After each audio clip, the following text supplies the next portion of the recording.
My boys, you are growing up so fast, and there's a lot you need to know to survive this world. And before I die, I want to make sure that I do my best to pass on some of the things I've learned so far.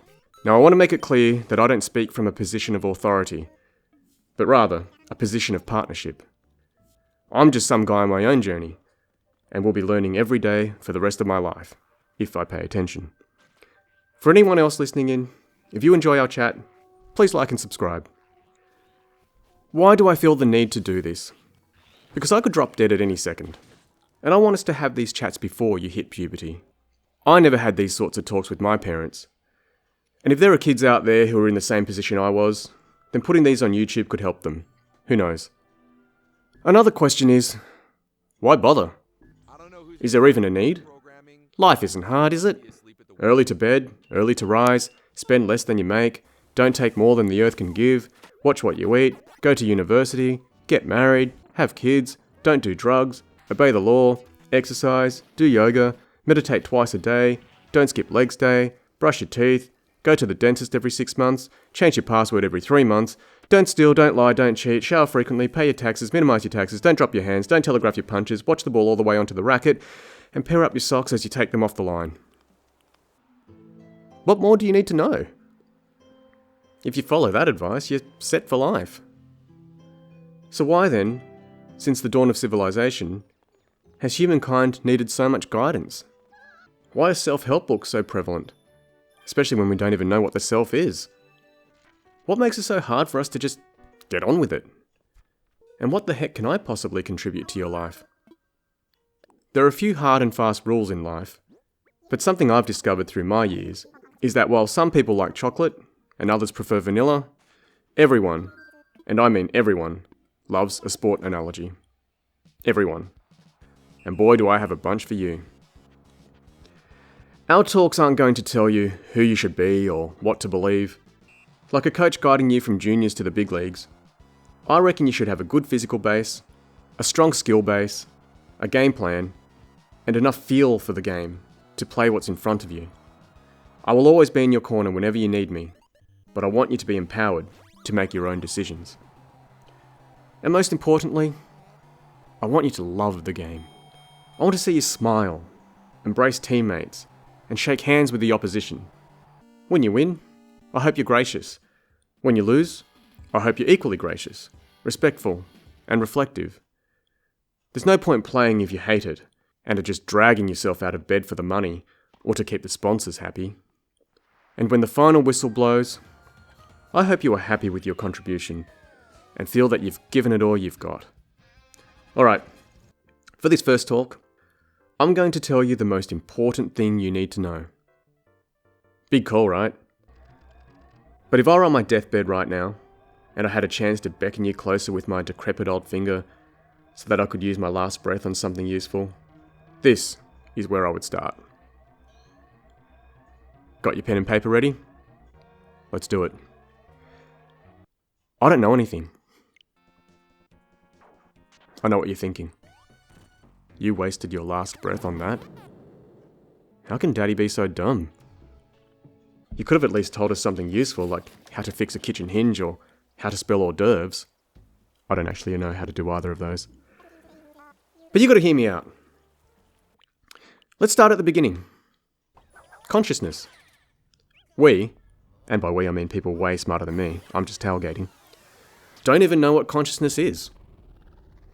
If we don't know what consciousness is, then we don't even know what's talking in our heads right now. That's a pretty big deal, right? There is a voice in your head, things that we call thoughts, and we don't even know where it's all coming from. Imagine if we walked into our apartment and we heard people talking. It would stop us in our tracks. We'd check the wardrobe, the TV, radio, phones and tablets, and we wouldn't rest until we found it. It would be all that we could think about. It would make the news. We'd have various experts, like my ghost hunting mate from high school, examining every inch of our home. And nothing else would matter, would it? You wouldn't care about your Roblox account getting hacked, again, or argue over whose turn it was to feed the bunny if our unit were filled with non-stop chattering, right? That's where we are at the moment with consciousness. We have awareness of our awareness, but no idea of its whereabouts and what it is. So why is this the most important thing for you to know? I'm telling you this because it is the most humbling, equalizing, and liberating thing in the universe. No matter what you look like or where you're from, how big or small, wealthy or poor, famous or anonymous, we are all part of the same unsolvable mystery. All of us. No one knows with any certainty what's going on. The most we can do is just try our best. When I remind myself of this, I automatically become less fearful, less anxious, and more connected with everything around me. I see life through a different lens, and existence becomes kind of funny.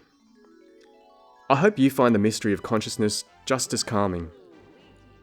However, and it's a huge however, this beautiful, peace-inducing, dare I say, spiritual aspect of our existence is balanced by the need to poop. All the beauty of the universe doesn't change the fact that we need protein. Irrespective of the origins of the Big Bang, the wonder of a distant nebula, or the graceful transit of Venus, there may come a day when you need to fight a meth addict who has chewed off her own toes and is hanging around our garage for some reason. Thus, we may be part of some great cosmic soup, but we are also animals, treading water in the survival swamp. We're pretty much just apes with pants. Sometimes we're more ape, other times we're more pants. One of the keys to a good life is getting this in the right proportion, and that ratio changes depending on where you are in life. Everything we talk about from here on in has this at its core principle.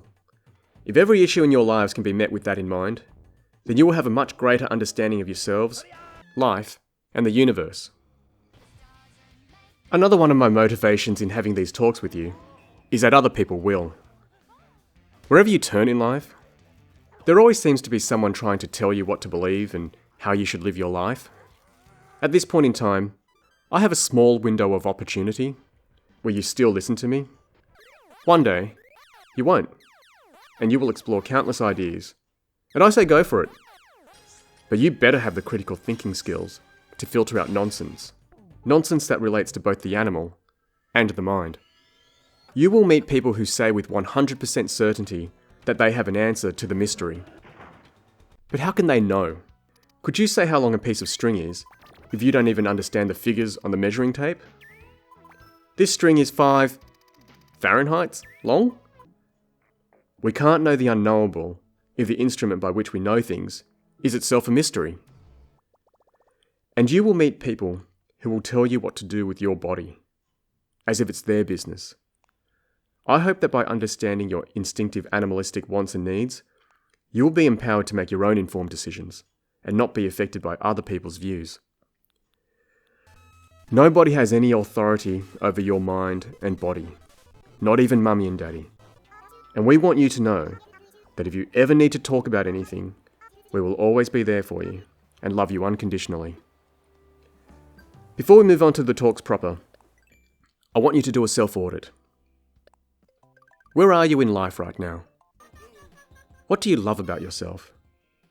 What kind of energy do you put out into the world? What kind of people do you attract? What kind of people are you attracted to? And is there anything in particular that you would like to work on? Some food for thought. See you next time. Like and subscribe, and remember, you can be a plural.